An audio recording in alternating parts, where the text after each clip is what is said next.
देवी और सज्जनों नमस्कार। साड़ी समाज के सभी भाई बहनों को मेरा सप्रेम जय जीवेश्वर।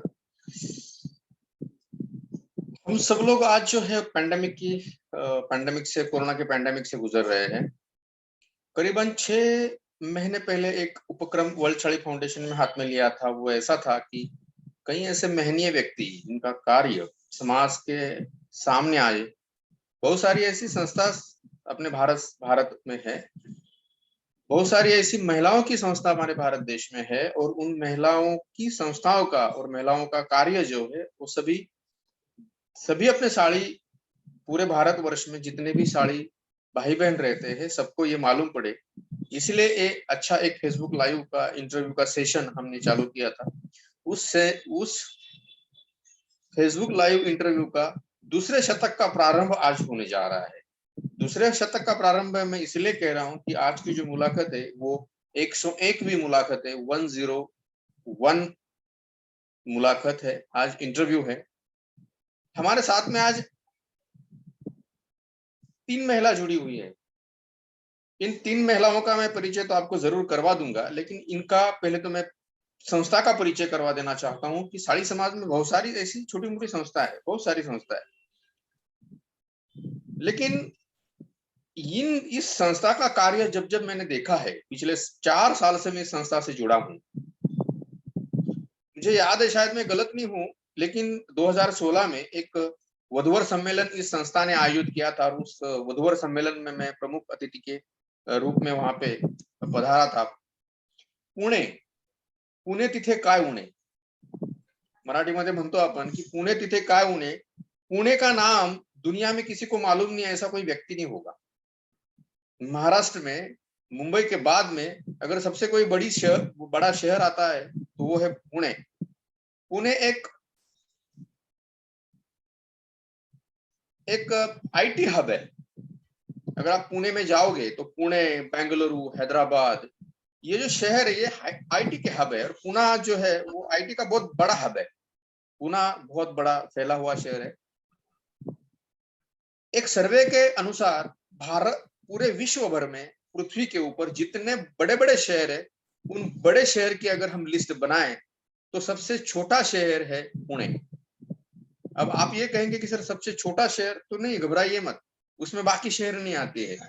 ये जो बड़े बड़े शहर होते हैं, न्यूयॉर्क, वॉशिंगटन, मुंबई, दिल्ली, तो उसमें उस लिस्ट में जो आखिरी वाला शहर है वो है पुणे। बहुत बड़ी आबादी है पुणे की और उस पुणे में एक संस्था है, जीवेश्वर महिला मंडल नारायणपेटकर।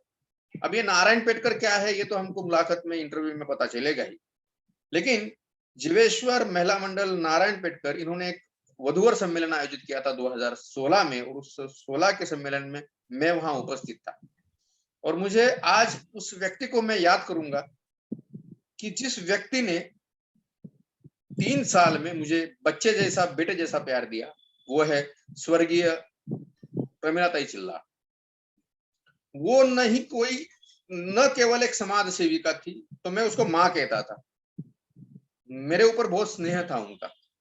मेरी वाइफ जो है निशा विजय वक्ते, बहुरानी जैसी रहती थी उनके साथ में। उन्होंने कभी भी मुझे सर साहब बिल्कुल कह के बिल्कुल नहीं पुकारा। वो हमेशा मुझे विजय कह के पुकारती थी। मैं उनका भी इंटरव्यू लेना चाहता था, लेकिन शायद भगवान को ये बात मंजूर ना हो।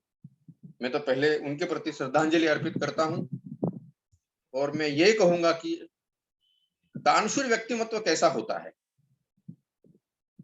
मन में किसी भी प्रकार का कोई भी स्वार्थ न रखते हुए एक हाथ से दिया हुआ दान दूसरे हाथ को पता नहीं चलता है, वो सच्चा दानशूर होता है। वर्ल्ड साड़ी फाउंडेशन को उन्होंने 1 लाख रुपए का डोनेशन दिया था। मैं उनका बहुत ही शुक्रगुजार हूँ, शुक्रिया अदा व्यक्त करता हूँ और उनकी याद हमेशा मुझे आती रहेगी। साथ में कोरोना की महामारी में जितने भी साड़ी समाज के भाई बहन इनका निधन हुआ है, मैं सभी को इस मुलाकात के इंटरव्यू के शुरू में पहले तो मैं श्रद्धांजलि अर्पित करना चाहूंगा। और आज हमारे साथ में जो जीवेश्वर महिला मंडल नारायणपेटकर, इस संस्था की 3 महिलाएं उपस्थित है। मैं तो तीनों का पहले तो परिचय करवा दूंगा। आप जिन 3 महिलाओं को देख रहे हैं, तो मेरे सबसे लेफ्ट में जो बैठी है उनका नाम है सुशीला हुबलीकर। सुशीला हुबलीकर ये इस संस्था की विश्वस्त है और इस संस्था के बारे में काफी जानकारी रखती है। उसके बाद में जो महिला आती है, बीच में जो बैठी हुई महिला है, सिस्टर है, उनका नाम है गीता हेमाड़े। गीता हेमाड़े ये इस संस्था की विश्वस्त भी है और ट्रेजरर भी है, खजीनदार जिसे हम कहते हैं, कोषाध्यक्ष जिसे कहते हैं। और उसके बाद में जो महिला है, जो सिस्टर है, बहन है, उनका नाम है सौ मनीषा हुबलीकर। ये इस संस्था की अध्यक्ष है। और इस संस्था के बारे में मैंने जितना 4 साल का अभ्यास मैंने किया हुआ है, तो मैंने देखा कि नारायण पेटकर समाज का एक संघ भी है जो पुरुष चलाते हैं।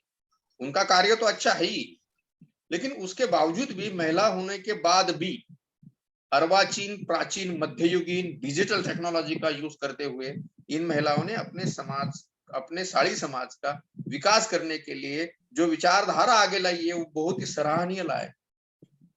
अभी हाल ही में इन्होंने एक वधूवर की एक वेबसाइट का अनावरण किया कुछ महीने पहले। मेरी उनसे बात भी हुई थी कि बहुत ही अच्छा काम किया है आपने। हालांकि वेबसाइट हमने भी शुरू की थी, लेकिन टेक्निकल कारण वो नहीं चल पाई आगे, और मैं भी खुद उसको चलाना नहीं चाहता था, क्योंकि उसमें बहुत सारी दिक्कतें आती थी। मुझे बहुत सारी दिक्कतों का सामना हमने पड़ता था, क्योंकि उसको हमने बहुत इससे बनाया था।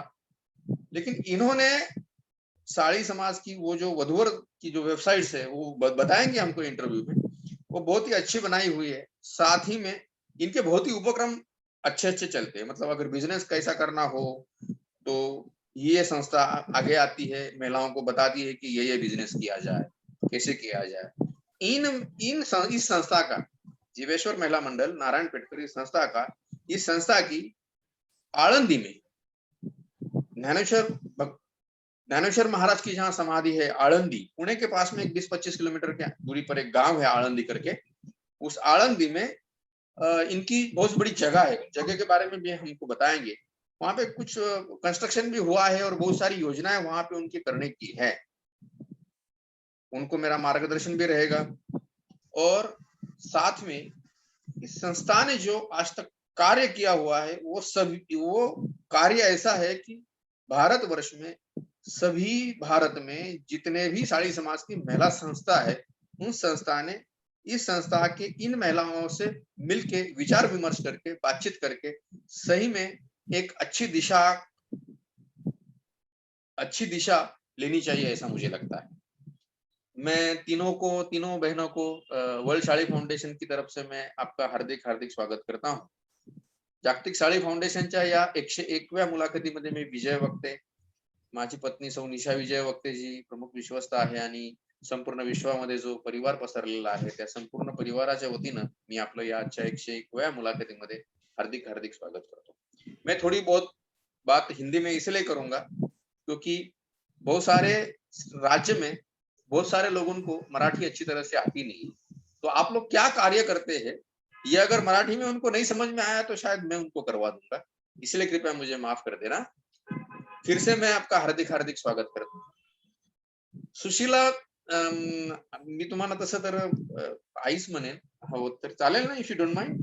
आई म्हणेन मी तुम्हाला, कारण तुम्ही माझ्या आईच्या वयाच्या वाटता, नसल्या तरी पण थोडं पाठीपुढे असाल, पण आई म्हटलं तर मला जरा बरं वाटेल, कारण एक आई मला सोडून गेली। मला वाटतं दुसरी आई त्या निमित्तानं, आजच्या मुलाखतीच्या निमित्तानं मला दुसरी आई मिळाली असं म्हणायला काही हरकत नाही।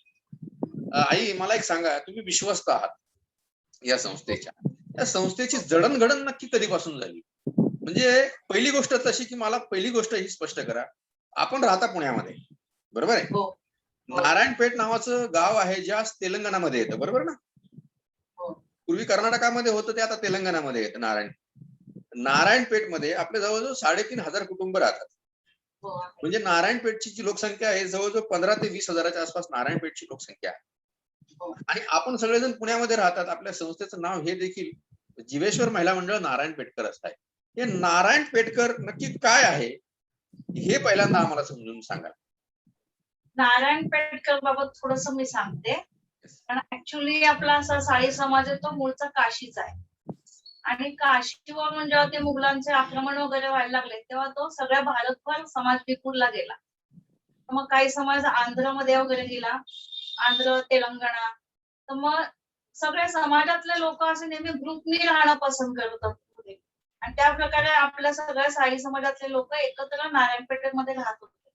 मग नारायणपेठेत सुद्धा मग जेव्हा आपला व्यवसाय बंद पडायला लागला, मग पुढे आणखीन काहीतरी आपल्याला पुढे जाऊन काहीतरी उद्योगधंद्यासाठी बघावं लागला. म्हणून ग्रुपनेच ते नारायणपेठ वरून लोक जेव्हा पुण्याला आले आणि ते लोक पण एकत्र राहत होते गुरुवार पेठेमध्ये.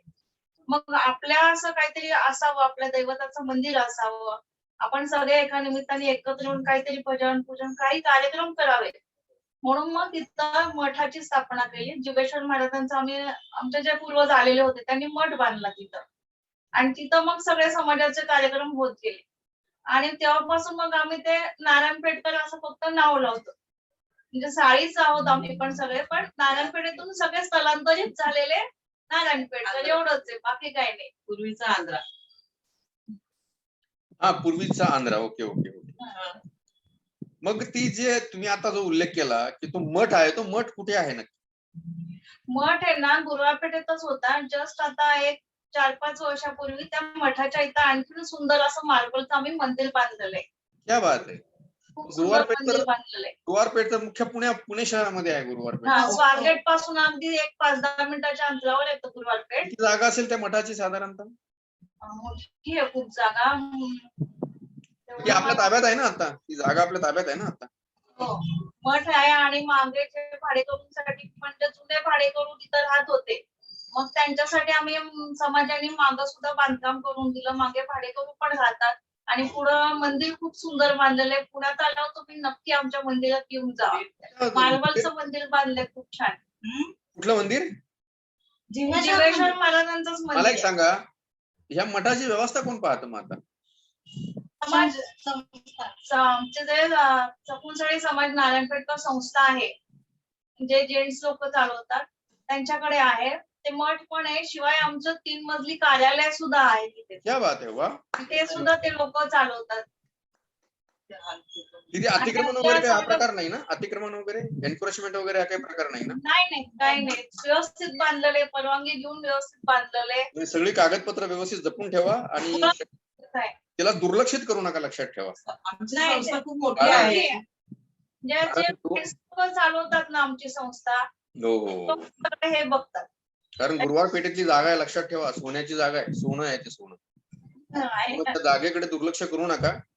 आणि अगदी त्याची अगदी बाळासारखी काळजी घ्या त्या जागेची. कारण तिथे कुठल्याही प्रकारचं यत्किंचित छोटं थोडं देखील अतिक्रमण होऊ देऊ नका. कारण नंतर मग ते झालं ना की त्याचे ते हे. हा, बोला. ही खूप जुनी जागा आहे, फार वर्षापासूनची आमच्या ताब्यात आहे. त्या असं कोणी म्हणजे कोणाच्या ताब्यात जाणार वगैरे असं कधीच होऊ शकणार नाही. हा, म्हणजे ती काळजी घ्या. कारण काय होतं नंतर की नंतर मग फार अडचणी वाढतात. मग कोर्ट आणि कचेरी त्याच्यामध्ये फार वर्ष जातात. हो, कारण साळी समाजामध्ये अशा बऱ्याचशा जागा आहेत की ज्या जागेवरती अतिक्रमण झालेलं आहे. आणि आज त्या जागा साळी समाजाच्या ताब्यात मिळण्यासाठी प्रचंड अडचणी येत आहेत. बरं, मग गुरुवारपेठ आता तुम्ही राहता, हा जो नारायणपेठकर साळी समाज जो आहे हा एकाच जागे असा एकवटलेला आहे का? नाही, पूर्वीच्या काळी सगळे गुरुवारपेठेत आले. मग त्याच्यानंतर मुलं शिक्षण वगैरे घ्यायला लागले, मुलांची प्रगती झाली. मग ते नोकरी धंद्यासाठी परत पुण्याच्या वेगवेगळ्या भागात सगळे गेले. पण आता जास्ती करून इकडे धनकवडी, बालाजीनगर, पद्मावती या साईडला आता आमचा समाज खूप स्थलांतरित झाला. आणि बहुतेक संपूर्ण पुण्याभर आहे आता समाज. मला वाटतं तुमचं विवाह वधूवर संमेलन जे झालं ते धनकवडीला झालं होतं वाटतं. मी आजच्या कार्यक्रमाला आलो. पद्मावतीलाच झालं होतं. पद्मावती, सातारा. गीताताई, साधारणतः हे महिला मंडळ जे आहे, जीवेश्वर महिला मंडळ नारायणपेठकरांचं, याची स्थापना साधारणतः कधी झाली महिला मंडळाची? पुण्यात. ही स्थापना करण्यापाठीमागे कोणी प्रेरणा होती का? उद्देश काय होता? पुण्यामध्ये अधिवेशन झालं होतं 1977 साली. त्यावेळी मंडळाची स्थापना झाली. त्याच्या पुढचं भूमिका काही सुशीलाताई त्या कशा आहेत की स्थापनेपासून ज्या आमच्या मंडळात आहेत, तर त्यांना मंडळाची माहिती खूप व्यवस्थित सांगता येईल स्थापनेपासून. आई सांगा बरं जरा. पुण्यात 77 साली अधिवेशन भरलं होतं. त्या अधिवेशनला माझ्या मिस्टरांना पण समाजसेवेची आवड आहे. ते मला तिथे घेऊन जात होते. तर त्या अधिवेशनमध्ये पुण्यातल्या नारायणपेठकर महिला खूप कमी होत्या. मग मला म्हणजे माझ्या मिस्टरांनी पण युवक संघटना स्थापन केलेली आहे समाजात. मग मला पण असा प्रश्न पडला, की आपल्या बायका काही इथे येत नाहीत आणि त्यांना म्हणजे असं स्टेजवर यायचं, मोठ्या व्यक्तीसमोर यायचं म्हणजे त्यांना असं धाडस व्हायचं नाही. मग आम्ही आणि माझ्या 3 भगिनी माझ्या अशा मैत्रिणी होत्याच. माझ्याच भगिनी होत्या त्या. मग आम्ही असा विचार केला, की आपणही काहीतरी महिलांसाठी करावं. त्यांना म्हणजे त्या नेहमी आपल्या घरातली कामं करणं. त्या काळी कसं विडा करत होत्या बायका. आर्थिक परिस्थितीसाठी त्यांना विडा करणं भाग पडायचं. त्याच्यामुळे ते कुठे जाऊ शकत नव्हते. म्हणून आम्ही चौघींनी मी व सौ अंबुताई मोडगी, उषा सगरी आणि कैलासाचे विमल सर होते. ते आता नाहीये. आम्ही चौघींनी मिळून हे मंडळ 77 सालापासून चालू केलेलं आहे. आज 43 वर्ष झालं आमचं हे महिला मंडळ इतकं चांगलं प्रगतीपथावर आहे. अजून तर पुढं काय बोलू का? स्थापना कधी झाली साधारणतः याची? 77 सालातच झाली. Okay okay okay. 77 म्हणजे त्यावेळेस माझा जन्मच असेल आसपास. बापरे, म्हणजे एवढी जुनी ही संस्था आहे. हो. नारायण पेठकर साळी समाज जो आहे सगळा संपूर्ण आता पुण्यामधला, साधारणतः किती घरं असतील? आता कसं आहे सर, एका घराची 4-4 घरं झालेली आहेत. बरोबर बरोबर. Yes yes. त्याच्यामुळे अजून एवढा तरी पण का अंदाज साधारणतः नाही आम्हाला तरी नाही. आमच्या संस्थेकडे आहे सगळी माहिती. एक कठीण प्रश्न विचारू. पुण्यामध्ये साळी समाज किती राहत असेल? संपूर्ण पुणे शहरात हा? फार अंदाज कठीण प्रश्न आहे. 1 लाख असेल? हो जास्त असतील. नाही 10 लाख असेल. जास्त जास्त आहे. नाही, 10 लाख तर पॉसिबलच नाही. नाही, एवढं नसेल. 10 लाख पॉसिबल नाही. 10 लाख तर संपूर्ण भारत देशाची जनसंख्या येईल आपली. पुण्यामध्ये साधारणतः लाखाच्या आसपास असेल का, किंवा 50,000च्या आसपास असेल का? नाही हो, असतील लाखाच्या वर असतील ना. आहेत खूपच आहेत. पण एका घराचे 4-4 घरं म्हणजे खूप वाढलेली आहे. लाखाच्या वर असते. मुलं मोठी झाली त्याच्यामुळे प्रत्येक जण असं वेगवेगळं राहू शकत. खूप मुले वाढलेले आता. तुमची आळंदीला पण जागा आहे, हो आहे ना. त्याच्याबद्दल काय सांगाल? आळंदीची जागा आहे ना, आम्ही म्हणजे काहीतरी शैक्षणिक कार्यासाठी वगैरे काहीतरी असावं, महिला मंडळाची एक आठवण असावी म्हणून आम्ही ती जागा खरेदी केली. 1989 साली ती जागा आम्ही खरेदी केलेली आहे. सध्या त्या जागेवर आमचं बांधकाम झालेलं आहे. ते एक हॉल आणि 3 रूम बांधलेले आहेत. हॉल आम्ही असं म्हणजे तिथं आळंदीला कसं मुलं येतात ना शिकायला, भजन वगैरे कीर्तन, ह्या मुलांसाठी राहायसाठी सोय व्हावी ह्या विचाराने हॉल बांधलेला आहे. आणि रूम आहेत 3. ते जरा तिथं देखरेख करण्यासाठी कोणीतरी पाहिजे म्हणून ते भाड्याने देतो आम्ही. म्हणजे संस्थेला पण काहीतरी पाहिजे ना, टॅक्स भरणं हे करणं म्हणून ते 3 रूम भाड्याने देतो. किती जागा आहे ती? 3000 स्क्वेअर फूट. 3000 चौरस फूट. Okay okay okay. मी जेव्हा येईल तेव्हा मठ आणि ही जागा नक्कीच भेट देऊ आम्ही. छान. या ना, आम्ही वाट बघतोय. नाही, आणि त्या जागेमध्ये पण मी मागच्या चर्चेमध्ये मनीषा ताईंना काही चांगल्या कल्पना पण दिल्या, की तुम्ही ह्या कल्पना तिथे जर राबवल्या तर मला वाटतं आपल्याला त्याचा फार चांगला फायदा पण होईल आणि समाजसेवा खऱ्या अर्थानं साळी समाजाला समर्पित केल्यासारखी होईल असं मला वाटतं. ती जागा किती बोलला तुम्ही? किती चौरस फूट आहे जागा ती? 3000. 3000 स्क्वेअर फूट जागा आहे. पण हे सगळं करण्यासाठी आर्थिक बळ पण लागतं ना, भरपूर पैसा लागतो. मग आम्ही काय केलं, हा हा हा. महिला मंडळ आहे की नाही, सुरुवातीपासून मी सांगते तुम्हाला, महिला मंडळ स्थापन केलं. मग महिला येण्यासाठी आम्ही एकमेकींना असं म्हणजे सांगत गेलो की बाबा तुम्ही बाहेर पडा, बाहेरचं जग बघा, सारखं घरात राहू नका. ते सारखं म्हणजे घरकाम विड्यावरनं हे करणं तेच करायच्या. मग मी असं करता करता आम्ही समाजात ना सण साजरे करायला सुरुवात केली. हरतालिका पूजन केलं, म्हणजे त्याच महिलांना बोलवलं. म्हणजे ते असं येत गेला. मकर संक्रांत, हरतालिका असे सण उत्सव वगैरे करत गेलो. महिलांना बोलवत गेलो. मग त्यांना गोडी लागली त्या महिलांना. मग त्या सगळ्या समाजात यायला लागल्या महिला.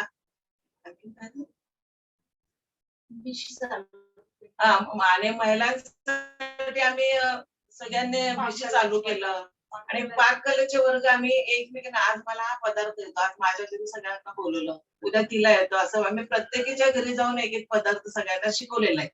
महिलांनी पुढे यावं, त्यांना काहीतरी म्हणजे कळावं बाहेरचे जग, आणि ते कसं समाजातली मोठी व्यक्ती आहे, समाजात आपण कसं जावं ह्या विचाराने ते पुढे येत नव्हत्या. ते समाजात यावं, बसावं म्हणून आम्ही महिला मंडळ पण स्थापन केलेला आहे. हळदी-कुंकवाचा कार्यक्रम करत गेलो मकर संक्रांतीला. आणि त्यावेळेस कसं त्यांची मुलं लहान असल्यामुळे ते कुठं बाहेर पडू शकत पण नव्हते. मग आम्ही असं ट्रिप आयोजित करायला लागलो महिलांसाठी बाहेर पडण्यासाठी, त्यांना गोडी लागावी काहीतरी म्हणून. पण आम्ही पहिली ट्रिप बनेश्वर आहे पुण्यापासून 40 किलोमीटर अंतरावर, 10 रुपयामध्ये आम्ही 2 गाड्या नेलेल्या आहेत पहिली ट्रिप. म्हणून आम्ही ट्रॅव्हलिंग सुरू केलंय. मग त्याच्यापासून आर्थिक म्हणजे आम्हाला महिला मंडळाला आर्थिक काहीतरी मिळत गेलं. विषय योजना सुरू केली. आणखी आम्ही राख्या पण विक्री केली महिला मंडळातर्फे. आणखीन लकी ड्रॉ वगैरे असे बरेच उपक्रम केले. मग ते आम्हाला आर्थिक सहाय्य मिळत गेलं. मग त्यापासून आम्ही ट्रॅव्हलिंग करत गेलो. आमचं सगळं उत्तर भारत, दक्षिण भारत, 12 ज्योतिर्लिंग, अष्टविनायक असे सगळे मिळून बरंच आमचा प्रवास झालेला आहे. आणि त्या प्रवासात आम्ही स्वतः महिला, आम्ही चौघी असताना मग नंतर जरा वाढल्या ना दोघी तिघी, स्वतः आम्ही स्वयंपाक करून सगळ्यांना वाढत होतो स्वतः. कधी बाई नाही, कोणी आचारी नाही, काही नाही. भांडी पण आम्ही आमच्या घरचे वापरत होतो. मग त्या आणि कमी खर्चात, कारण त्याला बायकांकडे एवढं ऐपत नसायची ना, कमी खर्चात सगळं बजेटमध्ये बसायला पाहिजे या विचाराने आम्ही स्वतः सगळं करून त्यांना वाढत होतो. मग त्या महिला पण म्हणजे त्यांना पण म्हणजे एक सवय लागली, या महिला आपलं चांगलं करतात, आपण बाहेरचं जग बघतो, सगळे देवाधर्माचं आपल्याला दर्शन होतं. मग ते त्याच्यातून पण आम्हाला आर्थिक बळ मिळत गेलं.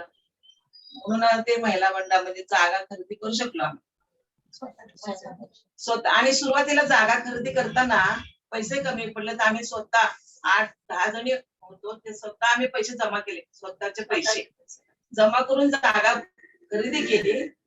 नंतर ते पैसे आम्ही घेतलो नाही असं, पण त्यावेळेला आम्हाला नड होती ती जागा आम्ही स्वतःचे पैसे खर्च करून केलो. आणि सुरुवातीला महिला मंडळात पण जे कार्यक्रम आम्ही आयोजित केले ना चौकीनेच, ते सगळे आम्ही स्वतःच्या पैशाने सगळे आयोजित करत होतो. कोणाकडे आम्ही मागितलेलं नाहीये, काही नाही. फक्त हे नंतर जसं ट्रॅव्हलिंग वगैरे करायला लागलो ना, मग तेव्हापासून मग महिला मंडळाचा खर्च मागवत गेलो. सिंधुताई सपार आणि जयमाला गायकवाड पण तुमच्यामध्ये सक्रिय असतात. आहेत ना. माझा त्यांच्याशी परिचय आहे तसा चांगला. खर तर मी त्या आपल्या कार्यक्रमामध्ये आलो, पण त्या कार्यक्रमात मी आलो आणि गेलो असंच झालं, फक्त कुणाशी जास्त हो, बोलणं नाही धावती झालं. भेट दिली तुम्ही, धावती भेट दिली, आम्ही बोललो तुमच्याशी तेव्हा. धावती भेट होती. नाही, ऍक्च्युली काय झालं होतं की वेगळा कार्यक्रम होता पुण्यामध्ये. त्या कार्यक्रमाला पण मी प्रमुख पाहुणा होतो आणि त्या कार्यक्रमाला पण माझी वाट बघत होते. त्यामुळे मी इकडून लवकर घाई करून तिकडे त्या कार्यक्रमाला मला जायचं होतं. नाहीतर मग मी जर ह्या कार्यक्रमाला अजून 2-3 तास थांबलो असतो तर बऱ्यापैकी सगळ्यांची गप्पा झाल्या असत्या, चर्चा झाली असती आणि सगळ्यांची ओळख पाळख व्यवस्थित झाली असती. त्यामुळे मी फक्त जयमाला गायकवाड आणि सिंधुताई सपारांना, मला वाटतं गीताताईंना पण आपण भेटलोय वाटतं हो केव्हा हो बरोबर ना आपण. हो हो भेटलात ना, मला पण भेटलात भेटलो. भेटलात. हो हो हो. हो, मग बऱ्याच हो. दिवसापासून अशी इच्छा होती. आणि प्रमिलाताई चिल्ला त्या आईसारख्याच होत्या, तर त्या मला म्हणायच्या की विजय तू एकदा ये आणि आपण बोलूया जरा, एकदा तू येच म्हणे. त्यांची फार इच्छा होती की विजय तू एकदा तरी येच म्हणे, आपण मी तुला घेऊन जाईल. पण त्याच नाही राहिल्या. हरकत नाही, त्यांची इच्छा आकांक्षा ज्या काय असतील त्या आपण नक्कीच पूर्ण करूया. महिला मंडळ तुमचं स्थापन झालं 1989 साली, तुम्ही तिथे जागा घेतली. आता तुम्ही या महिला मंडळाच्या वतीनं साधारणतः जानेवारी पासून तर डिसेंबर पर्यंत कोणकोणते उपक्रम राबवत? मी आरोग्य शिबिर घेतो. एक मिनिट, गीता हेमाडे सांग. 1990 साली 1996 मध्ये महिला मंडळाने स्त्रीरोग शिबिर आयोजित केलं पहिल्यांदा. त्यावेळी नाममात्र फी 10 रुपये असे घेतले होते. 150 महिलांचा सहभाग होता त्यावेळेला. रोटरी क्लबच्या सहाय्याने आम्ही तो महिला शिबिर आयोजित केला. पुढे मग अस्थिरोग, नेत्ररोग, दंतरोग याच्यावर उपचार केले, शिबिर घेतली. नंतर कॅन्सर रोगावर व्याख्यान दिलं. त्याच्यानंतर कान, नाक, घसा, हिमोग्लोबिन आणि डायबिटीस तपासणी केली. ही शिबिरं आम्ही दरवर्षी घेतो. रक्तदान शिबिर सुद्धा आम्ही घेतलेलं आहे. हे सर्व बघून समाजातील दानशूर व्यक्ती माननीय अप्पासाहेब केंद्रे यांनी 2 लाख रुपये देणगी दिली मंडळाला. त्यामुळे त्यांनी आम्हाला असं सांगितलं की 2 लाख FD ठेवा आणि येणाऱ्या व्याजातून समाजातील गरीब आणि गरजू लोकांना वैद्यकीय मदत करा, आणि आम्ही ते करतो. आज तागायत आमचे सगळे कार्यक्रम करतो आम्ही दरवर्षी. तसेच शैक्षणिक कामासाठी समाजातील आणखीन एक दानशूर व्यक्ती दशरथ सपार यांनी 20,000 रुपयाची देणगी दिलेली आहे की तुम्ही विद्यार्थ्यांसाठी ते पैसे गरजू विद्यार्थ्यांना द्या असं आम्हाला सांगितले, आणि ते सुद्धा आम्ही उपक्रम तो करतो. जीवेश्वर जयंतीचा उत्सव कसा साजरा करतात? जीवेश्वर उत्सव मध्ये तर महिला मंडळांचे खूप छान कार्यक्रम असतात. एक तर पुण्यामध्ये उत्सवामध्ये 7 दिवसाचा सप्ताह असतो आणि त्या सप्ताहात वेगवेगळे मनोरंजन आणि उद्बोधनपर असे कार्यक्रम असतात.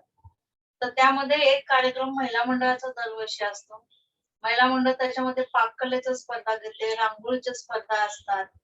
त्याच्यानंतर विविध वेगवेगळे खेळ वगैरे घेते महिला मंडळ, जेणेकरून महिलांना पण थोडस उत्साहाने बाहेर पडता येतं. असे श्रावण महिना पण असतो आणि सगळ्या महिला एन्जॉय पण करू शकतील अशा प्रकारचे फनफेअर वगैरे गेम घेतो त्याच्यामध्ये आम्ही. आणि मिरवणुकीसाठी महिलांचा खूप मोठा सहभाग असतो. दरवर्षी आमच्याकडे जीवेश्वर रथ निघतो आणि मिरवणूक असते त्याच्यामध्ये. तर खूप मोठ्या संख्येने महिला याच्यामध्ये सहभागी होत असतात. किती असतील तरी? आकडा असं नाही सांगता येणार, पण उत्सवामधला एक आमचा सगळ्यात महत्वाचा कार्यक्रम म्हटलं तर शवप्रतिष्ठित मातांचा सत्कार.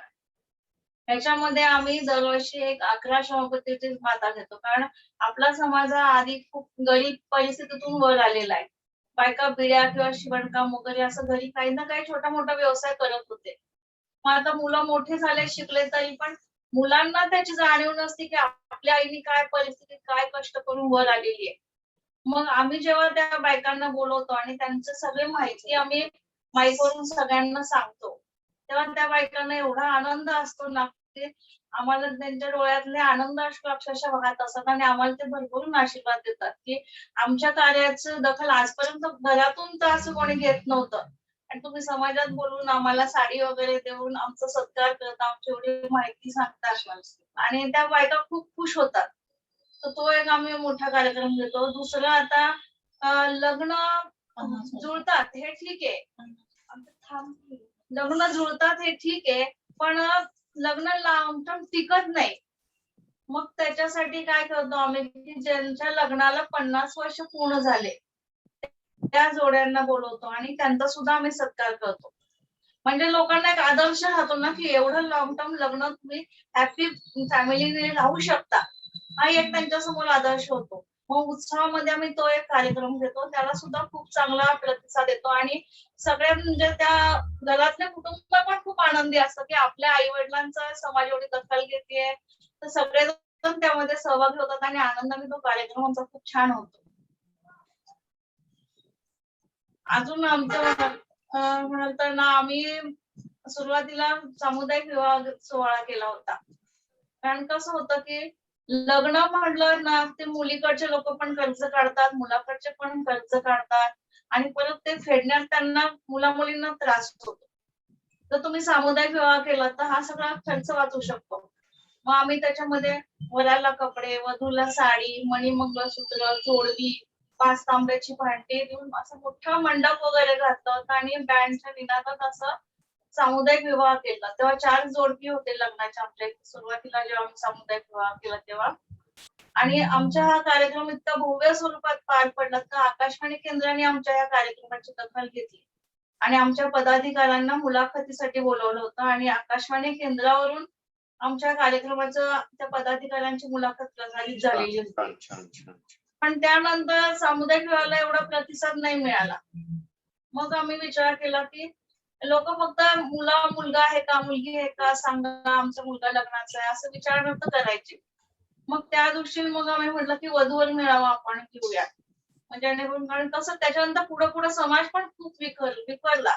आधी कसं जीवेश्वर मंदिर आणि गंजपेठ, गुरुवारपेठ, लोहारनगर अशा थोड्या भागात आपला समाज होता. पण पुढं गेल्यावर जेव्हा समाज खूप विखुरला, तेव्हा मग वधू मिळणं किंवा वर मिळणं हे सगळं अवघड व्हायला लागलं.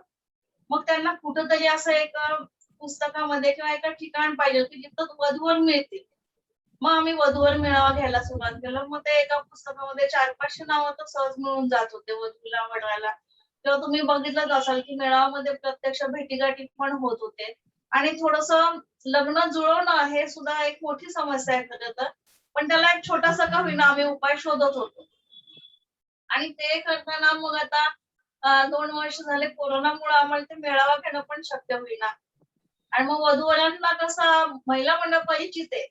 तर ते असं मग आम्हाला फोन करून विचारायला लागले, की तुमचा मेळावा नाहीये, तर मग थोडंसं आम्हाला तुम्ही तुमच्या बघण्यात कोणी मुलं-मुली आहेत का आम्हाला सांगा. म्हटलं आम्ही पण आता ह्या कोरोनाच्या काळात बाहेर फिरलोच नाही जास्त, कारण सगळ्यांनाच रिस्की होतं ते. त्याच्यामुळे म्हटलं मग काहीतरी आपण करायला पाहिजे.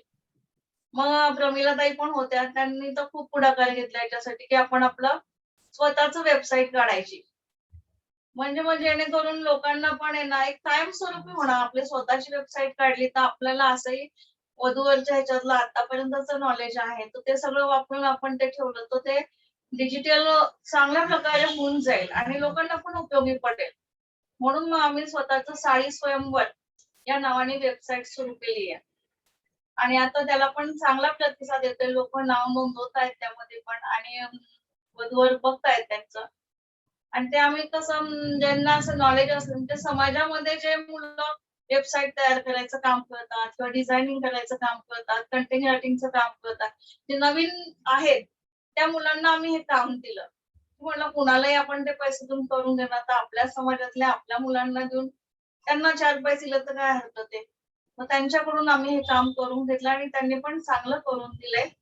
आणि सध्या आमचं साडी स्वयंवरचं काम चालू आहे. तर मी इथून तुम्हाला सांगू शकते, की जे कोणी आता सगळे भारतभर हे ऐकणार आहेत, तर तुमच्याकडे कोणी वधू-वर असतील, ज्यांना वधू शोधत असाल किंवा वर शोधत असाल, तुम्ही सगळ्यांनी एकदा आमच्या साडी स्वयंवरला भेट द्या, नाव नोंदवा. तुम्हाला योग्य वधू-वर नक्कीच मिळेल इथे. आणि फी सुद्धा अगदी नॉमिनल ठेवली. आम्ही 1 वर्षाची फी ₹300 ठेवलेली आहे. तर तुम्ही ज्यांच्याकडे असेल वधू-वर त्यांनी आमच्या साडी स्वयंवरला नक्की भेट द्या. आवाज देवी और सज्जनों, बहुत ही अच्छा उपक्रम है, क्योंकि आज के जमाने में सबसे बड़ी गंभीर समस्या अगर किसी समाज की है तो वो है विवाह जुड़ना। उससे बड़ी एक समस्या उसके बाद में चर्चा करेंगे हम, वो चर्चा का विषय अभी नहीं हो सकता है। वो समस्या ये है कि विवाह जुड़ने के बाद में विवाह टिकना, ये सबसे बड़ी समस्या आजकल हो रही है। मैं खुद आजकल मेरे पास में बहुत सारे केसेस है ऐसे कि जो टूटने पे आए हुए हैं, मैं उनको टूटने नहीं दे रहा हूँ। आपको जान के खुशी भी होगी कि मैं जूम के ऊपर मीटिंग करता हूँ 2-2 3-3 घंटे, मैं और मेरी वाइफ। हम उनको वो लड़के को भी बुलाते हैं, उनके घर वालों को भी बुलाते हैं, लड़की वालों को बुलाते हैं, उनके घर वालों को बुलाते हैं और कहते हैं कि भैया ये तोड़ो मत आप, क्योंकि आजकल जो अविवाहित है उनका ही विवाह होना मुश्किल हो रहा है। तो घटस्फोट मतलब डिवोर्स हो जाने के बाद में तो बहुत सारी कठिनाइयां आती है, कैसे विवाह हो। तो देवी और सज्जनों, देखो हर समाज में एक बड़ी समस्या होती है, हर समाज की बात कर रहा हूँ मैं, केवल शाही समाज की बात नहीं कर रहा हूँ। हर समाज में एक बड़ी समस्या होती है विवाह की समस्या, और वो विवाह की समस्या कम करने के लिए, विवाह की समस्या समाप्त करने के लिए बहुत सारी संस्था आप अपनी तरफ से कार्य करती है, और बहुत सारे संस्थाओं की अपनी अपनी वेबसाइट भी है। तो दिवेश्वर महिला मंडल की एक जो वेबसाइट है, क्या कहा आपने, साडी स्वयंवर. साड़ी स्वयंवर। तो देवी और सज्जनों, आप जरूर इसको साड़ी स्वयंवर, वेबसाइट का नाम बताएंगे आप जरा पूरा, www. साडीस्वयंवर.com. ओके, www.साड़ीस्वयंवर.com, इस वेबसाइट के ऊपर आप जाए, और नॉमिनल फीस है एक साल की केवल ₹300 है। अगर हम एक लड़की देखने जाते हो तो कम से कम हमारा 8-10 हजार रुपए का खर्चा हो जाता है।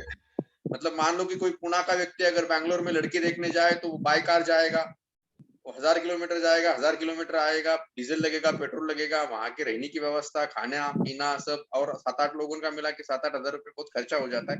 ₹300 बिल्कुल नॉमिनल है एक साल के लिए। तो कृपया आप आपका आवेदन उसमें भरिए, आपका रजिस्ट्रेशन उसमें करवाइए और ज्यादा से ज्यादा इसका फायदा ले, क्योंकि जब तक हम इसको यूज नहीं करेंगे तब तक मुझे लगता है कि अपनी ये जो समस्या है ये इसका निवारण बिलकुल नहीं होगा. और मी तुम्हाला अजून एक सल्ला देतो की अवघा साळी माझं नावाचं जे एक ट्रस्ट आहे आता इचलकरंजीमध्ये नवीन स्थापन झालेलं आहे, महादेव साळी यांचं, अक्षरधारा प्रिंटर्स त्यांचं, ते स्वतःच त्यांची स्वतःचीच प्रिंटिंग प्रेस आहे अक्षरधाराची, अवघा साळी माझा. तर त्यांची आता ती पुस्तिका निघते आहे बरं का. त्याच्यामध्येही तुम्ही जर ही माहिती जर दिली साळी स्वयंवराची, तर मी त्यांच्याशी बोलून तीही तुम्हाला प्रकाशित करायला सांगतो हवं तर. महादेव साळींचा मी तुम्हाला हवं तर मोबाईल नंबर पण पाठवतो, अवघा साळी माझा.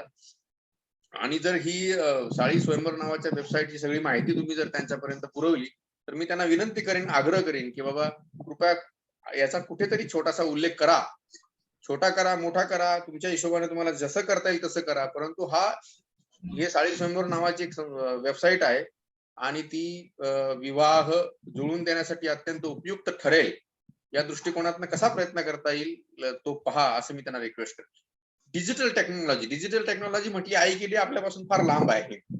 बघा ना, आता तुम्ही आणि आम्ही दोघच जण आहोत, पण आपल्याला अख्खं जग बघतंय आणि जग बघेल म्हणजे आता नाही, अजून मी आता जस्ट माझा मोबाईल घेऊनच FB बघत होतो.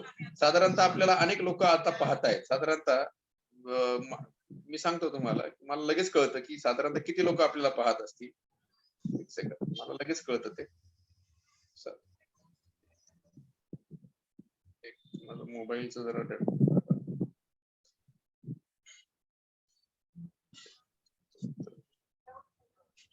87 लोक सध्या पाहत आहे आपल्याला. किती? 87. ही संख्या अशीच वाढत जाणार. म्हणजे जसं जसं तो ऑटोमॅटिकली तो जेव्हा त्याच्यावरती अपलोड होईल FB लाईव्ह वरती, त्यावेळेला बघतील आणि नंतर युट्यूबला पण तो ऑटोमॅटिकली जाईल एक तासाभरानंतर. युट्यूबला पण आपल्याला लोक पाहतील. त्यामुळे आपण हे साळी स्वयंवर तुमच्या या विवाह डिजिटल जो विवाह तुम्ही प्लॅटफॉर्म तयार केलेला आहे, आपण गावागावात शहरात नक्की पोहोचूया. पण मला एक सांगा, महिला मंडळ है ना, असं म्हटलं जातं, मला ते मान्य नाही बरं का, पण असं म्हटलं जातं की आपल्या भारतामध्ये पुरुष प्रधान संस्कृती आहे, पुरुष प्रधान संस्कृती. शक्यतो पुरुष पुढे जास्त राहतात. पण मी तुमच्या कार्यक्रमाला आल्यानंतर मी पाहिलं की सगळ्या महिला तो कार्यक्रम बघत, म्हणजे सगळ्या महिला तो कार्यक्रम हे करत होत्या, हँडल करत होत्या. संपूर्ण कार्यक्रम म्हणजे मी आणि माझी वाईफ जेव्हा आलो होतो, मला चांगलं आठवतं ना, त्या टायमाला विजय किचंबरेंनी तुम्हाला भरपूर साथ दिली होती. हो. आज ते आपल्यात नाही आहेत, त्यांनाही श्रद्धांजली अर्पण करतो.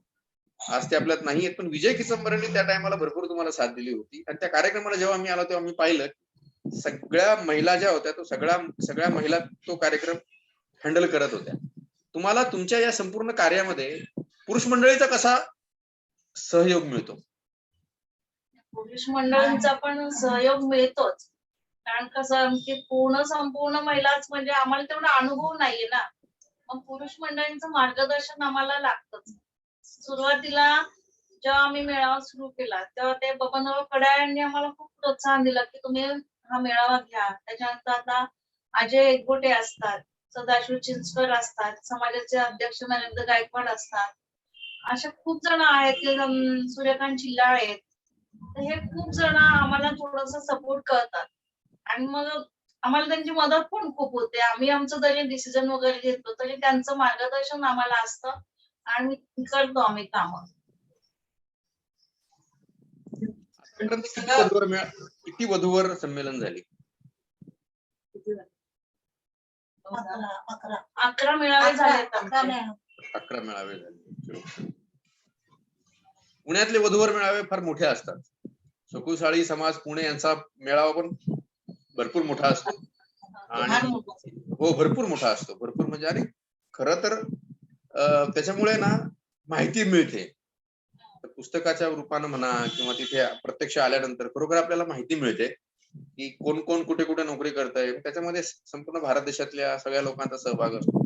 तुमच्याकडे आलोय, तुमच्या इथला मेळावा पाहिला, तोही भरपूर मोठा असतो आणि आतापर्यंत तुम्ही 11 मेळावे केले म्हणजे.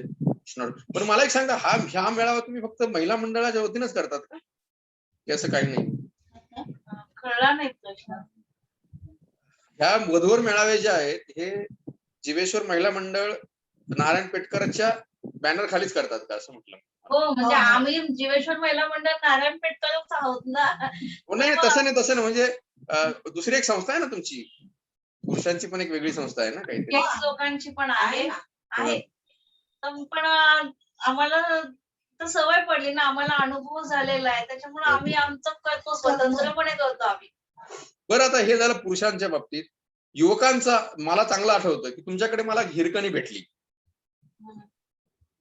श्वेता चिंचकर नावाची, हो हो है ना. मी तिला जागतिक साळी फाउंडेशनच्या व्यासपीठावरती उभं हो. केलं, सत्य. तिचा आवाज लोकांपर्यंत पोहोचवण्याचा प्रयत्न केला. श्वेता चिंचकर है ना, मला ऐकत असेल तर ती बघेल आता श्वेता. हो. मला तिथे मिळाली श्वेता, म्हणजे मी जेव्हा तिथे प्रत्यक्ष आलो, हो. तिचं गाणं वगैरे ऐकलं तेव्हा मी म्हटलं अरे मुलगी कोण, मग मी तिच्याशी बोललो. तिला म्हटलं बाळा मला नंतर फोन करशील. मग ती आल्यानंतर मग तिच्याशी बोललो. मी तिला WSMच्या म्युझिक बँड मध्ये तिला चान्स दिला. प्रत्येक कार्यक्रमाला ती हजर राहिली. नाशिकला आली, इचलकरंजीला आली, मुलुंडला आली, मुंबईला प्रत्येक कार्यक्रमाला ती हजर राहते. अशा प्रकारे युवकांचं कसं सहकार्य मिळतं तुम्हाला? कारण युवक म्हटलं की तो या सोशल वर्क पासून थोडासा लांब पडतो. नाही कसं आहे, आमच्या मंडळात सुरुवातीपासूनच युवकांचं सहकार्य आहे. सुरुवातीला ना आम्हाला आता आम्ही जागा वगैरे घेतली तर त्यासाठी पण आम्हाला थोडस पैशाची वगैरे गरज होतीच ना. मग आम्ही नाटक केलं, मोरूची मावशी नाटक केलं. त्यामध्ये सगळे समाजातील युवक होते आणि त्यांनीच नाटक दिग्दर्शित वगैरे करून स्वतः कलाकार काम केलेले. तसंच अजून एक मुलगी झालीवर नाटक केलं. मुलगी झालीवर नाटक तर सुरुवातीला जेव्हा केलं होतं तेव्हा मुली जास्त बाहेर यायच्या पण नाही. तर आमच्या सुशीलाताईंनीच धाडस केलं आणि त्यांच्या मुलींना या नाटकामध्ये पाठवलं. म्हणजे आमच्या समाजातून नाटकात काम करणारी पहिली म्हणजे संगीता कुकळीकर, सुशीलाताईंचीच मुलगी आहे.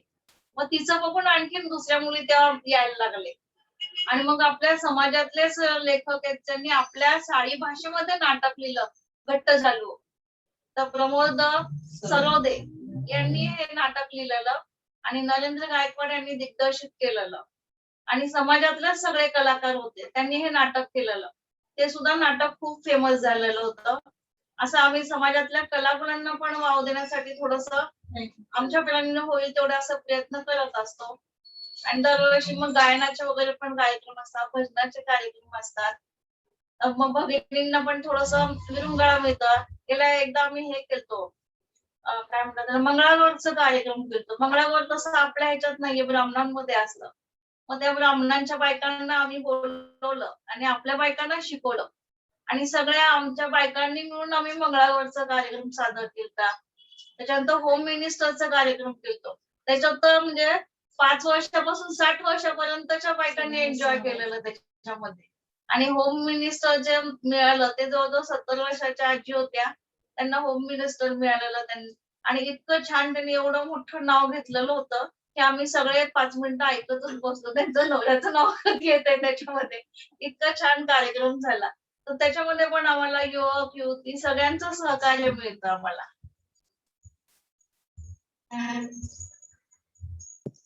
भविष्यातल्या योजना काय आहेत महिला मंडळाच्या? भविष्यातल्या योजना म्हणजे आम्हाला थोडंसं आधीच आता ती जागा आहे. तुम्ही जे म्हणत होतात की कुणाचं पण अतिक्रमण वगैरे होतं ना, मग त्याआधी तिथं आम्हाला मी थोडंसं थोडंसं बांधकाम थांबवतो आणि परत सांगतो की आळंदीला पण तुमची जागा आहे, तिच्यावरती पण जाणीवपूर्वक लक्ष ठेवायचं बरं का. हा लक्ष जाणीवपूर्वक ना. लक्ष ठेवायचं हो. त्या जागेवरती. हो ते आम्ही करतोच आहे ना. हो. कारण कसं आहे की मी तुम्हाला सांगितलं की सध्या भारत देशामध्ये एन्क्रोचमेंट हा फार मोठा इश्यू झालेला आहे, लक्षात ठेवा. हो. कारण ते मग ते काढणं इतकं कठीण जातं की विचारू नका तुम्ही. फार म्हणजे फार कठीण जातं. त्यामुळे ते तिथे आता सांगा भविष्यातल्या योजना. भविष्यातल्या योजना म्हणजे आमची जी आता जागा आहे तिथं आम्हाला बांधकाम करायचंय. मग बांधकाम करून आम्हाला शक्यतो आता तरी आमच्या डोक्यात होतं की शैक्षणिक कामासाठी त्याचा वापर करावा. पण तुमच्याकडून आता आम्ही त्या हॉस्पिटलची योजना ऐकली किंवा मग आणखीन थोडं सगळ्यांशी डिस्कशन करून काहीतरी समाजाच्या उपयोगी पडेल असं नाही त्या जागेत आम्हाला. मी थोडं थांबवतो तुम्हाला. माझ्या मनामध्ये फार चांगल्या कल्पना आहेत, लक्षात ठेवा. फार सुंदर आहेत त्या, तुम्ही घ्याच असं मी म्हणणार नाही. पण माझा नेहमी एक उद्देश राहिलेला आहे की प्रत्येक गोष्ट ही WSFच्या बॅनर खाली झाली पाहिजे असा माझा आग्रह नाही. आमच्याकडनं ते मार्गदर्शन जरी घेतलं तुम्ही आणि तुमच्या संस्थेच्या मार्फत जरी ते उपक्रम राबवले तरी आम्हाला आनंदच आहे. म्हणजे मी ह्या माझ्या मनामध्ये असे काही विचार आहेत. 2021 मध्ये मी स्वतः एक प्लान तयार केला चांगला. तो प्लान असा तयार केला की कोणताही समाज जर आपल्याला समृद्ध आणि संपन्न व्हावा असं वाटत असेल तर त्या समाजाचा आर्थिक स्तर पहिल्यांदा उंचावला पाहिजे, असं माझं प्रामाणिक मत आहे. एकतर त्याला सरकारी नोकरी लागली पाहिजे किंवा त्याला चांगला प्रायव्हेट जॉब लागला पाहिजे. याच्यासाठी त्याला सगळं संपूर्ण शिक्षण मिळालं पाहिजे. आणि जर त्यांच्या घरामध्ये कोणी नोकरी करत नसेल तर त्यांच्या घरामध्ये एक उत्तम व्यावसायिक निर्माण झाला पाहिजे. आपल्या समाजामध्ये तहसीलदार, deputy collector, IAS, IPS, IRS अधिकारी तयार झाले पाहिजेत. डॉक्टर्स तयार झाले पाहिजेत. IIT मधून इंजिनियर तयार झाले पाहिजे. याच्यासाठी नीट किंवा JEE मेन ऍडव्हान्स यांचा अभ्यासक्रम मुलांना अत्यंत अल्प दरात किंवा फुकट, आपण अल्प दरात हा शब्द वापरूया, कारण घोडा घास से दोस्ती करेगा तो खाएगा क्या. कारण शेवटी तिथे जे काही तुम्ही उभारणार आहे ते तर मेंटेनन्स असणार आहे ना. असं तर नाहीये की लाईट बिल तुम्हाला कोणी फुकट देईल. चला तुम्ही फार चांगलं काम करताय बाबा, तुम्हाला लाईट बिल फुकट. तुम्ही फार चांगलं काम करताय, आळंदी नगर परिषद तुम्हाला पाणी फुकट दिलं, असं तर काही होणार नाही तुम्हाला. शेवटी तिथं तुम्हाला मेंटेनन्स लागणारच आहे. त्यामुळे तिथे अशा प्रकारचा एक मुलांना उत्तम शिक्षण मिळेल. मुलं IAS, IPS, IRS, deputy collector, तहसीलदार, पोलीस, क्लार्क जे काही असेल ते नीट मधून किंवा JEE मधून IIT इंजिनियर होतील किंवा मेडिकल मधून MBBS होतील, BMS होतील, MD होतील, MS होतील. याच्यासाठी त्यांना एक कम्प्युटराइज व्हर्च्युअल क्लास आणि स्टडी रूम तयार करण्याची माझी एक वेगळी कल्पना आहे. अर्थात ही गोष्ट इंटरव्ह्यू मध्ये इतक्या सहजासहजी समजून सांगणं शक्य मला होणार नाही. आणि दुसरी गोष्ट अशी की तुमच्याकडे फार चांगला मॅन पॉवर आहे. इतका सुंदर मॅन पॉवर आहे तुमच्याकडे की मी तो मॅन पॉवर प्रत्यक्ष कार्यक्रमात पाहिलेला आहे. आणि दुसरी गोष्ट अशी की तुम्हाला पुरुष मंडळीचा प्रचंड मोठी साथ मिळते. तुम्ही या साथीनं तुम्ही अशा प्रकारचं एक सेंटर उभं करा की साळी समाजात पुण्यामध्ये एखादा मुलगा मुलगी गर्भात असेल तर गर्भापासून तर सरणावर जाईपर्यंत संपूर्ण या कालखंडामध्ये त्याला ज्याही कुठल्या समस्या उद्भवतील त्या सगळ्या समस्यांचं निराकरण इथे झालं पाहिजे. अशा प्रकारचं एक मोठं सेंटर उभं करा. ते कसं असेल, काय असेल, याची सगळी कल्पना मी तुम्हाला प्रत्यक्ष भेटल्यानंतर देईल. तुम्हाला खरंच या योजना चांगल्या वाटल्या तर तुम्ही राबवा. सक्ती नाहीये तुम्हाला, पण खरंच तुम्ही राबवा असं मला वाटतं. आणि मी जेव्हा प्रत्यक्ष तिथे येईल त्यावेळेस ह्या विषयावरती तुमच्याशी नक्कीच चर्चा करेन. जागतिक शाळी फाउंडेशन. हा बोला मॅडम, बोला. तुमचं मार्गदर्शन आम्हाला मिळालं तर बरंच होईल. नाही मी नक्की मला माझं हे कामच करायचं आहे ना मॅडम. तुम्हाला माहित नसेल, मी तसं आता हे माझं जे वय आहे ना, खरं पाहायला गेलं तर हे बायकोला आणि मुलांना घेऊन फिरण्याचं वय आहे खरं पाहायला गेलं. आणि अशा एका वयाच्या अशा टप्प्यावरती आहे, म्हणजे तुम्ही माझ्या बहिणीसारखे आहेत, आईसारखे आहे, पण आज माझं जे वय आहे ना ते पत्नीसोबत फिरण्याचं वय आहे. काश्मीर, ओटी, युनायटेड किंगडम, USA, स्वित्झर्लंड इकडे जाण्याचं वय आहे माझं. मी मंत्रालयामध्ये चांगल्या पदावर नोकरी करतो, चांगल्या पोस्टवरती नोकरी करतो. आर्थिक स्थिती फार चांगली आहे. आणि जागतिक शाळी फाउंडेशन स्थापन करण्याच्या अगोदर मी माझ्या संपूर्ण कुटुंबाला घेऊन 10-15 दिवसाचा टूर काढायचो. आणि आम्ही सगळेजण म्हणजे अगदी माझे सगळे नातेवाईक किंवा कधी कधी मी आणि फक्त माझं कुटुंब आम्ही फिरायचो. जागतिक शाळी फाउंडेशन स्थापन झाल्यापासून मात्र फिरणं होतं, पण ते वेगळ्या कारणासाठी होतं, समाजासाठी होतं. त्यामुळे ते समाजासाठी सोबत अशी एक नाळ बांधून घेतलेली आहे आम्ही आता, की आता आम्ही एखाद्याच्या 10व्याच्या कार्यक्रमाला जरी गेलो तरी तिथे आम्ही समाजाची सभा घेतो. आम्ही एखाद्याच्या लग्नाच्या कार्यक्रमाला गेलो तरी तिथे आता सभा घेतो. मी जर तिरुपतीच्या दर्शनाला गेलो तर मी तिरुपतीतल्या लोकांची सभा घेतो. मी जर बेळगावला एखाद्या लग्नाला गेलो तर बेळगावच्या लोकांच्या सोबत मी डिस्कस करतो. म्हणजे आता तसं पाहायला गेलं तर माझं वय तसं फिरण्याचं, परंतु ह्या वयात माझं कामच हे आहे की साळी समाज कुठल्याही माध्यमातून मी नेहमी एक शब्द वापरत असतो, कोंबडं कुणाचं आरवतं याला महत्व नका देऊ. सूर्य उगवतो ना आपल्यासाठी तोच महत्वाचा आहे.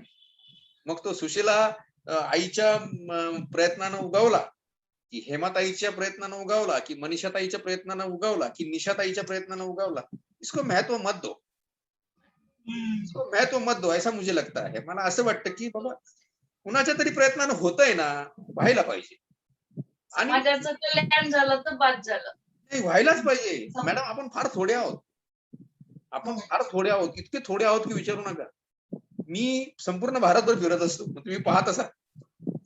मी संपूर्ण भारतभर फिरत असतो, म्हणजे अशा अशा गावाची नावं देखील आपण ऐकलेली नसतील. अशा अशा गावात, अगदी तुम्ही नारायणपेठ म्हणतात, मी नारायणपेठला गेलो नाही, पण नारायणपेठला मात्र मी जाताना रेल्वे स्टेशनवर थांबून बायकोला सांगतो की ह्या गावात आपल्याला यायचंय. पण अजून आम्हाला तसं काही निमंत्रण आलेलं नाही, बोलवलेलं नाही. हिला म्हटलं काही हरकत नाही, नाही आलं तरी आपण स्वतःहून एक दिवशी या गावाला जायचं. आता नारायणपेठकरच भेटले आम्हाला, त्यामुळे आम्हाला नारायणपेठच्या गावाचाही आम्हाला रस्ता सहज मिळाला. आणि काल आम्ही याची मुलाखत घेतली होती, कालची एक मुलाखत घेतली होती आम्ही 100वी. बालाजीराव कांबळे हे तेलंगणा राज्याचे अध्यक्ष आहेत साळी समाजाचे, आणि ते नारायणपेठचे राहणार होते. तुम्ही त्यांचं नाव ऐकलं असेल की नाही मला माहित नाही, पण नारायणपेठचा फार मोठा हिस्टॉरिकल प्लेस आहे नारायणपेठ देखील साळी समाजासाठी. त्यामुळे माझं काम आहे जागृती करणं, आपले विचार लोकांपर्यंत पोहोचवणं. पटले तर घ्या, नाही पटले तर सोडून द्या. प्रयत्न झाला तरी माझ्यासाठी भरपूर आहे असं मला वाटतं. जागतिक साळी फाउंडेशन, वर्ल्ड साळी फाउंडेशन अत्यंत कमी वयाची संस्था, अत्यंत कमी वयाची संस्था. म्हणजे 29 ऑक्टोबर 2017ला ही संस्था स्थापन झाली. खरं तर आपल्या महिला मंडळापैकी मला वाटतं मी गीताताईंचं नाव थोडंसं ऐकून होतो, आपली नावं मी ऐकून होतो, प्रत्यक्ष कधी आपला संपर्क आला नाही. पण मी जयमाला गायकवाड आणि सिंधुताईंच्या मात्र मी याच्यात राहायचो, म्हणजे संपर्कात राहायचो. त्या पण मला आईसारख्याच आहेत. म्हणजे त्या मला भेटल्या की मला डोक्याला हात लावतात, डोक्यावरून हात फिरवतात. मी खरं सांगू का, मी आज जाहीर कबुली देतो, पण त्या जेव्हा माझ्या डोक्यावरून हात फिरवतात ना, त्यावेळेस मला लाखो करोड रुपये मिळाल्यासारखे वाटतात. म्हणजे मी जेव्हा त्यांना जाऊन भेटतो आणि अगदी त्या जर खुर्चीवर बसलेल्या असल्या तर मी गुडघी खाली टेकतो आणि त्यांच्या डोक्यावरती पाय ठेवतो, त्यावेळेस ते मला डोक्यावर माझ्या ज्या हात ठेवतात ना, मला लाखो रुपये मिळाल्यासारखे वाटतात. भरपूर प्रेम दिलं ह्या सर्व लोकांनी मला, प्रचंड प्रेम दिलं. मी यांना तर कधीच विसरू शकत नाही. प्रमिलाताई चिल्लाळ आईला तर मी कधीच विसरू शकत नाही, कधीच विसरू शकत नाही मी त्यांना. त्यांनी मला प्रचंड प्रेम दिलं. ते नेहमी माझा हात घ्यायच्या, त्यांचा हात माझ्या डोक्यावरती ठेवायच्या. मला फार फार बरं वाटायचं, भरून यायचं बिलकुल की नाही अशी लोक आपल्या सोबत आहेत. अशा वर्ल्ड साळी फाउंडेशनला फक्त 3-3.5 वर्षाचा कालावधी पूर्ण झाला. वर्ल्ड साळी फाउंडेशन बद्दल तुमच्या काय भावना आहेत? कारण तुमच्याकडे मी जेव्हा आलो तेव्हा वर्ल्ड साळी फाउंडेशनची स्थापना झालेली नव्हती. नव्हती झालेली तेव्हा. ते भाषण वगैरे आम्ही अखिल महाराष्ट्र आणि अखिल भारतीय ह्याच्यावर ऐकलेली होती. मी त्या कार्यक्रमाला असायची. पण मला त्यावेळेला असं वाटायचं की काय सांगतायत, इतर लोक नाही सांगत, पण तुम्ही एवढं कळकळीने समाजासाठी सांगताय. आणि मग ते नंतर थोड्याच अवधीमध्ये तुम्ही ते वास्तवात आणलात, याचा थोडासा मला अभिमान वाटतो. आणि आता सुद्धा तुमचं कार्य चांगलं चालू आहे. मी बघते, मी सगळ्या ग्रुपला आहे समाजाच्या, त्यामुळे तुमचं कार्य दिसतंय त्याच्यावर. थोडस आनंद वाटतो बघून. आणि तुम्ही आम्हाला मार्गदर्शन द्यालच. आमचं काम आम्हाला बरंच काही करायचं आहे. आणि आपल्या महिला सुद्धा ज्या कार्यकारिणीच्या आहेत त्या सुद्धा खूप उल्हासी आहेत आणि खूप उल्हासाने आम्ही त्यांच्या उल्हासाने आम्ही हे सगळं काम हाती घेऊन पुढे आणखीन काय काय करायचं आहे हे ठरवत आहे. आणि सगळ्यांचं सहकार्य आम्हाला मिळालेलं आहे. त्याच्यामुळे आतापर्यंत आम्ही इथपर्यंत हे सगळे कार्यक्रम उपक्रम घेतले. आणि प्रमिलाताईंचं तर आम्हाला इतकं मार्गदर्शन होतं ना की त्या प्रत्येक ह्याच्यात, म्हणजे आम्ही थोडंसं मागे राहू. आता एवढं लॉकडाऊन होतं, कोरोनाचा गेल्या वर्षी खूपच प्रादुर्भाव होता आणि त्यांना ते आधीच थोडासा त्रास पण होता. तरी पण त्यांना जाणीव झाली की बाबा महिना होऊन गेला, लॉकडाऊन उठत नाही, लोकांचे किती प्रॉब्लेम चालले असतील. त्यांनी मग फोनवर मला कॉन्टॅक्ट केला. म्हटलं की लोकांना खायला अन्न मिळत नाही, आपण काहीतरी करायला पाहिजे. म्हटलं ताई, तुमची तब्येत अशी कुठे बाहेर पडता तुम्ही? नाही नाही, माझ्या तब्येतीची तू काळजी करू नको, काय करायचं सांग, आपण करू. मग आम्ही त्यांच्या घराकडचंच एक किराणा मालाचं दुकान ठरवलं आणि मग सगळ्यांना म्हणजे किती काय धान्य द्यायचं, किंवा 5 किलो गहू, 3 किलो तांदूळ, तेलाची पिशवी, चहा पावडर, साखर, असं एक साधारण 700-800 रुपयाचं धान्याचं एक किट तयार केलं. आणि मग ते सगळं पॅक करून मग त्यांना सांगितलं की इथं जेवढे आपले माणसं येतील आपल्या लोकांना ते द्यायचं. मग जवळजवळ असं आम्ही 50,000-1,000 रुपयाचं धान्य वाटलं. जे पद्मावतीकडं आमच्या प्रमिलीताई आणि त्रिवेणीताई या दोघी होत्या, आणि गंजपेठेमध्ये स्नेहल चिल्लाळ आणि तिचे मिस्टर अर्जुन चिल्लाळ यांनी पण खूप मदत केली आम्हाला. तसंच अनिता येडगे या गंजपेठेमध्ये होत्या. गंजपेठेत पण खूप जास्त कोरोनाचा प्रादुर्भाव होता आणि त्यांनी ते रिस्क घेऊन त्या तिथे थांबून आपल्या समाजातल्या लोकांना त्यांनी धान्य वाटलेलं आहे आणि समाजात ज्या वेळी ज्या प्रकारची गरज पडते त्या प्रकारचं आम्ही काम करायला पुढेच असतो. पण प्रमिलाताई होत्या तर एक वेगळा आधार होता आम्हाला. त्यांचं मार्गदर्शन, त्यांचं काम करून घेण्याची हातोटी त्यांच्यामध्ये खूप होती. कुणाकडून कसं काम करून घ्यावं ना हे त्यांना अगदी अचूक येत होतं. किंवा कोण काही चुकत असेल तर नेमक्या शब्दात त्या इतक्या मार्मिक भाषेत समजून सांगत होत्या ना, की म्हणजे साप बी दाटी बी तुटे ना साप बी मरे असं त्यांचं हे असायचं. इतकं छान ते व्यवस्थित सांगायचे. त्यांची कविता आम्हाला भासेलच आणि गेल्या वर्षी परत आणखीन एक आमच्या विमलताई सरोदे पण गेल्या कोरोनाच्या काळात. तर त्यांची पण आम्हाला खूप आठवण येत होती. की या कोरोनामुळे समाजातले ज्ञात अज्ञात इतके लोक गेलेत ना, की त्या सगळ्यांना 2 मिनिटं तर श्रद्धांजली व्हावीत असं वाटतंय. आणि खूप समाजाचं पण नुकसान झालेलं आहे तर याच्यामुळे. असं म्हणून की हे जे समाजसेवक आहेत ना, हे गेले नाही असं आपण म्हणूया. हे आपल्या हृदयामध्ये त्यांच्या विचाराने जिवंत आहेत आणि त्यांच्या विचारांना आपण नक्कीच पुढे घेऊन जाऊया. आपलं महिला मंडळ खरंच चांगलं काम करतं. उशिरा का होईना परंतु तुमच्याशी संवाद साधण्याचा आज मला योग आला. मी आमच्या धोंडेराम पागड्यांना गेल्या 3-4 महिन्यापासून सांगितलं होतं.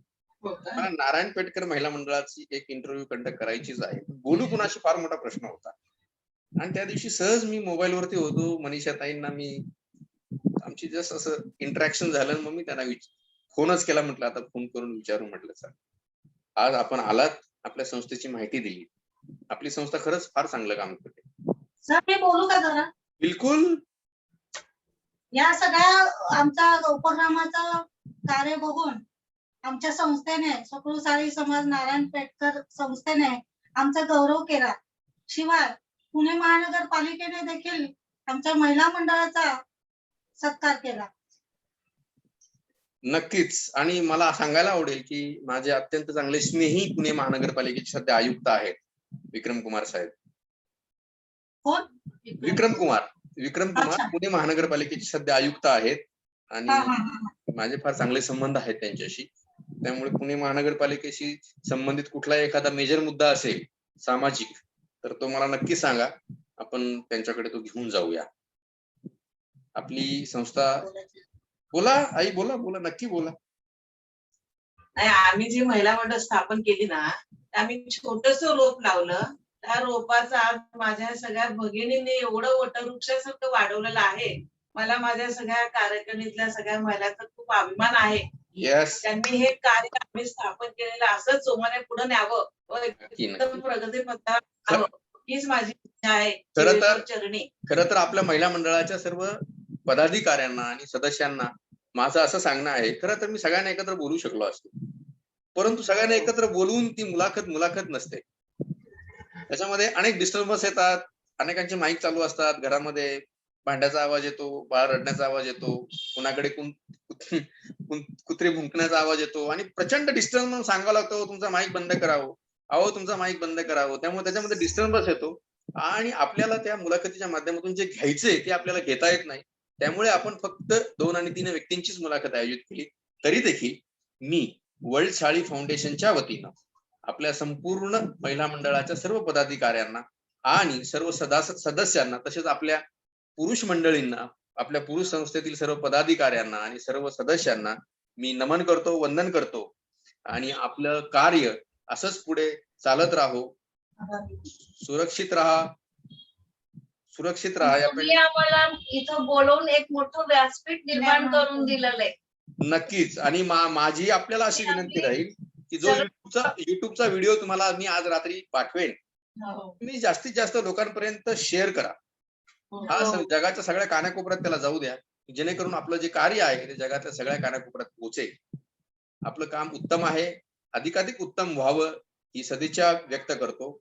मठाला पण तुमच्या निमित्ताने आम्हाला ही सगळी संधी मिळाली ना की सगळ्या जगाच्या पर्यंत पोहोचण्याची, म्हणून तुमचे आभार. तुम्ही आम्हाला हे बोलून एवढी बोलण्याची संधी दिली. आमचं सगळं ऐकून माझं तर कामच आहे. मी जस्ट आपली मुलाखत घेण्याच्या काही वेळ अगोदर आलो, म्हणजे ऑफिस मधून जस्ट, म्हणजे मंत्रालयात मी जस्ट आलो आणि हातपाय धुतले, चहा घेतला आणि पहिल्यांदा मुलाखतीला बसलो. खरं तर मी वेळ देतो. याच्या पाठीमागे माझ्या पत्नीचा आणि माझ्या मुलांचा फार मोठा हात आहे. कारण ते कधी मला तक्रार नाही करत. मी आम्ही मुंबईमध्ये पण महिला असतो आणि महिला सगळे बाहेर पडतो म्हणजे सायली- घरामध्ये आमचे पुरुष मंडळी आम्हाला सपोर्ट करतात, आमच्या मुलं समजून घेतात, तेव्हाच आम्ही हे काम करू शकतो. नाहीतर महिलांना घरातून बाहेर पडणं खूप अवघड आहे. पण आता आमच्या पुरुष मंडळींचं आणि महिलांचं फरक म्हणजे मुलांचं फरक कौतुक म्हणावं लागेल की त्यांच्या सपोर्टमुळं आज आम्ही हे सगळं एवढं मोठं कार्य करतोय.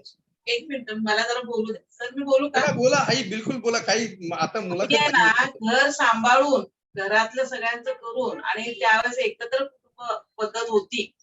सगळ्यांचं व्यवस्थित पार करत होतो. म्हणून आमच्या घरातल्यांनी आम्हाला सहकार्य केलं म्हणून आम्ही महिला मंडळात जाऊ शकलो आणि इथपर्यंत आज 43 वर्ष झालं मी अजून कार्यरत आहे. विश्वस्त ही पदावर फार आहे आता. मोठी गोष्ट आहे. त्यांनी सांगितलं घरात बसा शांतपणे, कशासाठी बाहेर जाताय, काय करताय, तर मग हे काही होणार नाही. आणि तुमचा जो आदर्श आहे या बोला बोला मॅडम बोला. सुशीलाताईंचा आम्हाला अभिमान आहे आणि त्यांचे सल्ले सुद्धा आम्हाला फार उपयोगी पडतात. त्या अजून सुद्धा कार्यरत आहेत. त्याचा खूप आम्हाला मोठा अभिमान तुझं आहे. वय किती असेल आता? 70. 70. माझ्या आईच्या वयाच्या 7. आणि प्रमिलाताईंबरोबर मी त्यांच्या नातीचा जेव्हा सत्कार होता ना तेव्हा मी येणार होते पण काही कारणास्तव माझं ते येणं रद्द झालं. ती माझी सख्खी मामीच होती. ती मला नेहमी म्हणायची की चल माझ्या बरोबर चल, पण तुमच्या त्या प्रत्येक कार्यक्रमाला मी हजर राहू शकले नाही. पण त्या मला नेहमी सांगायचे की ते असं करतात, ते करतात, हे करतात. आणि प्रमिलाताई तुमचं खूप भरभरून हो, कौतुक कौतुक करायचे, करायचे, तुमच्या आम्हाला कार्याची सांगायचे. आम्हाला नेहमीच माहिती करून द्यायचे. आणि ते जेव्हा जेव्हा येत होते ते आम्हाला म्हणायचे तुम्ही पण चला ग, चला. चला ग. पण थोडं घरात नाही, पण सगळं तुम्ही यापुढे येत जा कार्यक्रमाला. ऍक्च्युली काय होतं की मला पण सगळ्या लोकांपर्यंत पोहोचणं फार कठीण जातं. हा. सगळ्या लोकांपर्यंत पोहोचायला फार म्हणजे मला पण फार कठीण जातं, फार त्रास होतो. पण मी जिथपर्यंत मला पोहोचता येईल तिथपर्यंत मी पोहोचलो. आज जसं आपल्यापर्यंत आलो. आता हे जे ऋणानुबंधाचे संबंध आहेत हे कायमस्वरूपी राहतील. क्योंकि हो. आखिर में हमने देखा है पेंडेमिक में कि कोई साथ में कुछ लेके जाता है नहीं, हो. है ना. कोई नाही लेके जात. प्रेमन का कपडा भी नहीं मिलता है. अंदरपाटच्या कपड्यातच जावं लागतं, ते पत्र्याच्या शेड खालीच जावं लागतं. और 15 करोड़ का मालिक है, उसको भी जलाने के लिए 1500 रुपए का वो आदमी लगाया जा रहा है आजकल. तो अपने खुद का पता चल रहा है की हम है क्या. जे आमचं नाहीच त्याचं हे बाळगण्यात काय अर्थ आहे. आमच्या सौभाग्यवती आहेतच. तुमच्या कार्यक्रमाला त्यांनी उपस्थिती लावलीच होती. नमस्कार. कसे आहात? सगळे कसे आहात? छान आहे, छान आहे. छान आहे, छान आहे. ठीक आहे तब्येतीची हो. की जीवेश्वर मासिकामध्ये तुमचं सारखं नेहमी वाचत असते मी. सगळीकडचे कार्यक्रम कुठे गेलेत, कुठे आलं, हो प्रत्येक गोष्ट वाचत असते. आणि बरोबर. तुमच्या सहकार्याशिवाय सरांचं कार्य शक्य नाहीये. हो. तुम्ही सहकार्य करता म्हणून सर पण एवढं मोकळेपणे समाजासाठी स्वतःला झोकून देतात खरं तर. नाही मला तर कौतुक तेच करत असतात. नाही आई, कसं आहे माहितीये का की मला जे काही करायचंय ना ते मला माझ्या सेवेतनं रिटायर होण्याच्या अगोदर सगळा सेटअप लावून द्यायचा. हो का? सगळा सेटअप आहे ना सगळ्या साळी समाजाचा तो मला एकदा माझ्या रिटायरमेंटच्या अगोदर, मला म्हातारा होण्याच्या अगोदर सगळं काही करायचंय. कारण मला स्वतःच काही माहित नाही की मी किती, कारण एकदा मी मृत्यूला कवटाळून आलेलो आहे. त्यामुळे मला माहित नाही मी किती दिवस राहील, परंतु जेवढे दिवस राहील तेवढे दिवस माझ्या समाजासाठी मी नक्कीच जगेन. स्वतःसाठी तर सगळीच जगतात हो. असं बोलू नका. तुमचं आयुष्य खूप राहू दे सगळ्यांची सेवा करायला. तुमचा आशीर्वाद राहीलच माझ्यासोबत नक्कीच. आज आपण इथे आलात तिघे, आई, ताई, आपले खूप खूप आभार. आपल्या महिला मंडळाला आमच्या खूप खूप शुभेच्छा. आपलं महिला मंडळ असंच उत्तरोत्तर प्रगती करो हीच शुभकामना. माता अंकिनी दशांकिनीचं स्मरण करून भगवान जीवेश्वराला वंदन करून आजची मुलाखत संपवतो. जय हिंद, जय महाराष्ट्र, जय जीवेश्वर. पुण्यात आल्यानंतर आम्हाला भेटा एकदा. नक्की नक्की नक्की. पुण्यात माझं घर आहे, मी येत असतो पुण्यामध्ये. पुण्यात माझं घर आहे, भेटा आम्हाला. मी येत असतो. थोडंसं आम्हाला सविस्तर बोलता येईल. नक्की नक्की मार्गदर्शन नक्की. पूर्ण दिवस येईन एक दिवस. ताई तुम्ही पण या पुण्यात आल्यानंतर. नक्की नक्की आम्ही येऊ आता. आलो की नक्की भेटू तुम्हाला. हो हो. चालेल. काळजी घ्या. हो हो.